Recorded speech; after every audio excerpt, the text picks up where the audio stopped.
Knee pain जिसके बारे में आज मैं बात कर रही हूँ। क्या हम कुछ ऐसी मिस्टेक्स करते हैं हमारी डेली रोज़मर्रा की लाइफ में जाने अनजाने, जो आगे जाकर नी पेन बनता है, और अगर हम इनको ना सुधारें तो यही चीज़ हमें नी रिप्लेसमेंट सर्जरी तक लेकर जाती है। और नी पेन इतना कॉमन है कि जिसके लिए आज की डेट में एज कोई मैटर नहीं करती कि 40 साल के बाद आपको नी पेन होगा या 50 के बाद होगा। आजकल हर एज में आपको नी पेन देखने मिल सकता है। गलती है हमारी खुद की पोस्चरल मिस्टेक्स की। तो आज 8 ऐसी पोस्चरल मिस्टेक्स आपके साथ डिस्कस कर रही हूँ जो आप डेफिनेटली अपने आसपास के लोगों को करते देखते होंगे, या हो सकता है कि कुछ आप भी करते हो मगर आपने अभी तक नोटिस ना किया हो। जो पहली बहुत कॉमन मिस्टेक हम लोग करते हैं, अमूमन लेडीज़ और जेंट्स भी करते हैं, वो ये कि हम नी लॉक करके खड़े होते हैं। अगर हम किसी से खड़े होकर बात कर रहे हैं, या अगर हम किचन में सब्ज़ी सुधार रहे हैं, सब्ज़ी काट रहे हैं, तो हम देखेंगे कि हम अपने नी को पीछे की तरफ लॉक करके खड़ा होते हैं। जैसा कि आप पिक्चर में देख पा रहे हैं कि नी को पूरा पीछे की तरफ निकाल के हम ऐसे खड़े होते हैं।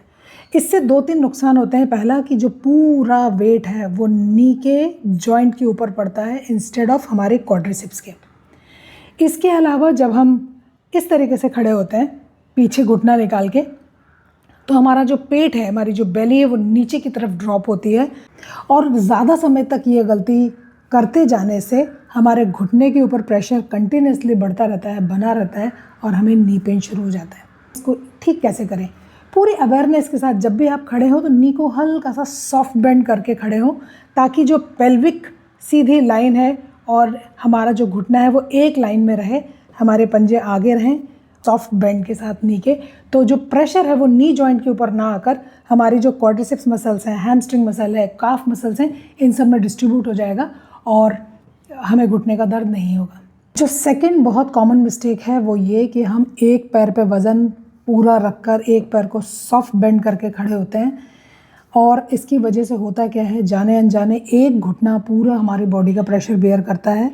इसके साथ प्रॉब्लम्स क्या आती हैं कि जब हम एक घुटने के ऊपर वज़न लेंगे कि रीढ़ भी उस तरफ टेढ़ी हो जाती है, हल्की सी बेंड हो जाती है, और हमारा जो पोस्चर है चलने का, हमारी जो पर्सनालिटी है वो पूरी की पूरी इफ़ेक्ट होती है। तो जब भी खड़े हों दोनों पैरों पे इक्वल वज़न रख के खड़े हों, और उसका तरीका ये है कि जो हमारा बड़ा अंगूठा है उसके नीचे का पॉइंट, सबसे छोटी उंगली के नीचे का पॉइंट और हील का बीच का पॉइंट, ये पूरा का पूरा ज़मीन के ऊपर रोल करना चाहिए, चाहे चलते समय चाहे खड़े रहते समय। इन दोनों पैरों पे इक्वल वज़न होना चाहिए ताकि हम अपनी रीढ़ के और पेल्विक जॉइंट के इम्बैलेंस को बचा सकें। तीसरी जो कॉमन मिस्टेक हम करते हैं, पिक्चर में दिख रहा होगा आपको कि हम घुटने मोड़कर काफ़ी देर तक बैठते हैं। तो इसमें प्रॉब्लम क्या है? एक हिप जो खिंचता है उसकी वजह से हमारा जो हिप है वो उसका अलाइनमेंट बिगड़ जाता है। पैर का जो ब्लड सर्कुलेशन है वो बाधित होता है, वो हैम्पर होता है, और थोड़ी देर अगर आप ज़्यादा ऐसा बैठ जाए तो देखेंगे कि पैर में झंझनाहट आने लगती है। हमारी जो स्पाइन है उसका भी ज़रा अलाइनमेंट बिगड़ने लगता है और घुटने के ऊपर एक्स्ट्रा प्रेशर पड़ता है। और अगर हमारी आदत हो रेगुलरली बैठने की तो ये घुटना दर्द करने लगता है। कैसे ठीक करें इसको? सिंपल, जब हम सीधे बैठते हैं दोनों पैरों को पैरेलल रख के ज़मीन पे, तो सबसे पहली चीज़ एक तो बैलेंस स्टेबिलिटी अच्छी होती है। दूसरा, पैर में ब्लड सर्कुलेशन दोनों पैरों में इक्वल बना रहता है क्योंकि घुटने के ऊपर प्रेशर नहीं है। तो हम ankle health, spine health, pelvic tilt, इन तीनों चीज़ों को बचा सकते हैं और यहाँ पे दर्द की संभावना कम हो जाएगी। चौथी कॉमन मिस्टेक जो हम करते हैं, पिक्चर में देख रहे हैं आप कि जब हम किसी छोटी चेयर पे बैठते हैं, नीचे सरफेस पे बैठते हैं, तो हमारे घुटने का जो फ्लेक्शन है वो 90 डिग्री से ज़्यादा हो जाता है। उसके अलावा जो घुटने का पटेला है उसके ऊपर एक्स्ट्रा प्रेशर पड़ता है। इसके अलावा चूँकि नी हमारा ज़्यादा बेंट है तो लिगामेंट्स और जो इसको कार्टिलेज जो बीच में होती है उसके ऊपर एक्स्ट्रा प्रेशर पड़ता है। जो मिनिस्कस होता है, जो शॉक एब्जॉर्बर होता है हमारे घुटने के अंदर, उसके ऊपर कंटिन्यूस एक्स्ट्रा प्रेशर बना रहता है, तो वियर एंड टियर और डैमेज का खतरा बना रहता है। प्लस जब हम ऐसे करके बैठते हैं तो हमारा लो बैक पेन हो सकता है और हमारी रीढ़ का पोस्चर ख़राब होता है। क्या करें इसके लिए? कोशिश करें कि ऐसी जगह पर बैठें जहाँ पे हम अपने नी का 90 डिग्री पोस्चर मेंटेन कर सकें विद काफ मसल्स, तो नी पेन होने का ख़तरा भी कम हो जाएगा। ये एक बहुत छोटी सी चीज़ है मगर बहुत ध्यान देने वाली चीज़ है। पांचवी जो मिस्टेक हम करते हैं बहुत लोग एक्सरसाइज करते समय स्क्वाट्स लगाते हैं, नीचे बैठते हैं, या कई लोग नीचे बैठ के बर्तन मांजते हैं, कपड़े धोते हैं।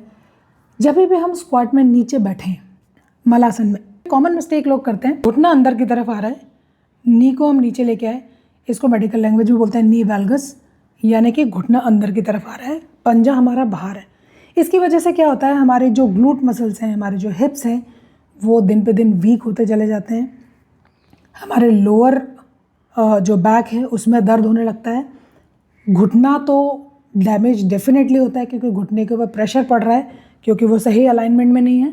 और इसके अलावा ओवरऑल पॉस्चर में वीकनेस आती है, ओवरऑल पैरों में, एंकल पे जोर पड़ता है, पूरे पैर पे जोर पड़ता है। करें क्या इसको ठीक करने के लिए? सिंपल एक चीज़ याद रखें कि पैरों की उंगली, स्पेशली जो सेकंड उंगली होती है अंगूठे के बाद, उससे मैच करते हुए अपने घुटने को रखें। यानी अगर हमारा पैर ऐसा है तो जो सेकंड फिंगर है उससे मिलता हुआ अगर हम घुटना रखें, घुटना थोड़ा सा दोनों बाहर की तरफ जाए जैसे पिक्चर में आपको दिख रहा है, तो आपके ग्लूट मसल्स जो आप स्क्वाटिंग कर रहे हैं अपने हिप्स को स्ट्रॉन्ग बनाने के लिए, ग्लूट्स को स्ट्रॉन्ग बनाने के लिए, वो चीज़ आप अचीव कर पाएंगे। नी वाल्गस को, यानी कि घुटने जब अंदर जाते हैं, इसको ठीक करने का एक बहुत कारगर तरीका है कि ये रेजिस्टेंस बैंड एक्सरसाइजेस जैसे पिक्चर में दिख रही हैं। इससे बहुत अच्छे से, बहुत इफेक्टिवली हम, सिक्स्थ मिस्टेक है पोस्चरल, वो अंदर की तरफ बैंड, या तो सीढ़ियाँ चढ़ते समय या उतरते समय यूजुअली ध्यान नहीं देते पोस्चर पे। जब हम सीढ़ियाँ चढ़ते हैं तो घुटने को अंदर की तरफ इंस्टेड ऑफ सीधा पैर रखने के। इससे क्या होता है कि जब हम घुटने को अंदर की तरफ रखते हैं तो हमारे नी जॉइंट के ऊपर स्ट्रेस बढ़ता है, हमारा पेल्विस जो है वो ड्रॉप होता है। उसकी वजह से हिप्स जो सीढ़ियाँ चढ़ने में प्रेशर लेते हैं वो पूरा प्रेशर नहीं ले पाते, पूरी तरीके से काम नहीं कर पाते, तो जो पूरा प्रेशर है वो घुटने के ऊपर आता है। इसकी वजह से हमें घुटने का दर्द होता है, थाई जॉइंट दर्द होता है और लोअर बैक पेन मिल सकता है। ध्यान रखना है कि जब भी हम सीढ़ी चढ़ें तो घुटना जो है वो हमेशा अपने टो के अलाइनमेंट में हो, तो हमारा जो पेल्विस है वो सही लाइन में रहेगा और हमारे हिप्स और हमारी कोर मसल्स, यानी हमारा पेट एंगेज होगा सीढ़ियाँ चढ़ने में, तो हमारी जो स्पाइन है, लोअर बैक है, उसमें दर्द नहीं होगा। घुटने के ऊपर इक्वल प्रेशर डिस्ट्रीब्यूट होगा, इक्वल वजन डिस्ट्रीब्यूट होगा, जिसकी वजह से घुटने के जोड़ों पे स्ट्रेस कम होगा और हम जल्दी थकेंगे नहीं। सेवन्थ जो मिस्टेक है वो इतनी कॉमन है कि आप जब भी वॉक पे जाएंगे, अगर आपने ये वीडियो पूरा देखा तो आप ज़रूर अपने आगे चलने वालों के पैर नोटिस करेंगे कि हम पंजे बाहर रख के चलते हैं ऐसे, जिसको हम डक वॉक बोलते हैं, या पंजे अंदर करके हील को बाहर करके चलते हैं, जिसको हम बोलते हैं पिजन टोज। प्रॉब्लम क्या होती है इसमें? जब भी हमने पंजे को बाहर रखा या अंदर रखा तो जो पटेला होता है, जो घुटने की कटोरी होती है, वो थाई बोन से जुड़ी होती है, उस जॉइंट के ऊपर एक्स्ट्रा प्रेशर आता है क्योंकि घुटना आपका ट्विस्ट हो रहा है, क्योंकि आपके पैर। प्लस इसके साथ दो प्रॉब्लम्स और आती हैं कि अगर आप पंजे को बाहर करके चल रहे हैं तो आपको प्रोनेशन हो सकता है एंकल में। आपने देखा होगा आपका एंकल अंदर की तरफ गिरने लगेगा और घुटने में दर्द पक्का है। अगर आप अंदर फुट को ऐसे अंदर की तरफ करके चल रहे हैं तो बहुत ज़्यादा चांसेस हैं कि आपको सुपिनेशन हो, यानी एंकल आपके दोनों बाहर की तरफ गिरें। तो बहुत ज़रूरी है कि इसको सुधारा जाए। कैसे? Duck feet and pigeon toes, ये जो स्क्रीन पे पिक्चर्स दिख रही हैं एक्सरसाइजेस की, ये एक्सरसाइजेस रेगुलरली करने से भी धीरे धीरे ठीक होते हैं। मगर मेन है जब भी हम वॉक करें, जो आठवीं मिस्टेक है वो तो इंडिया के अंदर अलाइनमेंट का ध्यान रखें। कैसे भी जूते चप्पल पहन लेना बिना इस चीज़ पे ध्यान दिए कि ख़राब जूते, ख़राब चप्पल पहनने से हमारे घुटने के ऊपर क्या असर पड़ता है। एड़ियाँ घिस गई हैं, नीचे का सोल घिस गया है, हम पहने चले जा रहे हैं, नी के ऊपर एक्स्ट्रा प्रेशर पड़ेगा।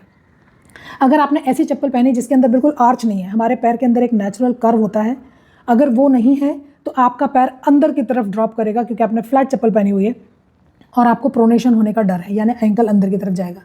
अगर आपने कड़क चप्पल पहनी है तो भी आपके एंकल और घुटने के ऊपर असर पड़ेगा। फटी हुई चप्पलें जिनके अंदर प्रॉपर आर्च ना हो, नीचे का सोल अच्छा ना हो, ऐसे जूते चप्पल अवॉइड करें। कोई भी जूता चप्पल अगर आप पहन रहे हैं तो मेक श्योर कि कुछ समय के बाद, कुछ महीनों के बाद, 2-3-4 महीने के बाद उसको बदल दें और नए सॉफ्ट कुशन वाले और प्रॉपर आर्च वाले फुटवेयर आप यूज़ करें, तो आप देखेंगे कि घुटने के दर्द में आपको काफ़ी फ़ायदा भी है, प्लस घुटने का दर्द नहीं होगा। तो ये बात की 8 कॉमन पोस्चरल मिस्टेक्स की, जो कि 90% लोग करते हैं। आप नहीं करते तो आपके पहचान में, आपके आसपास में कोई ये करता होगा। आप देखिएगा कि ये कितनी कॉमन मिस्टेक्स हैं। किचन में खड़े हुए, वॉक करते समय, सीढ़ियाँ चढ़ते समय, कुर्सी पे बैठते समय, खड़े रह के बात करते समय हम अमूमन ये 8 मिस्टेक्स करते हैं और एंड रिजल्ट इसका है नी पेन, और उसके बाद ये पेन ऊपर बढ़ के लोअर बैक पेन की तरफ जाता है।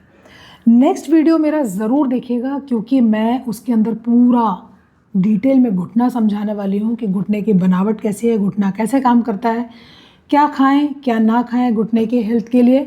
इसके अलावा कुछ यौगिक एक्सरसाइजेस जिनसे आप घुटने के दर्द को आने से रोक सकते हैं या मैनेज कर सकते हैं अगर आपको घुटने का दर्द है तो ये कॉमन मिस्टेक्स जब तक पता नहीं होंगी हम आगे घुटने के दर्द को कैसे ठीक करेंगे।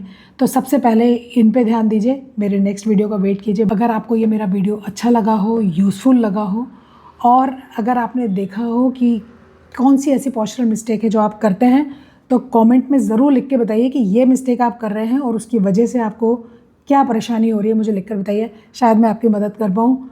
तो मिलते हैं नेक्स्ट वीडियो में। Thank you so much.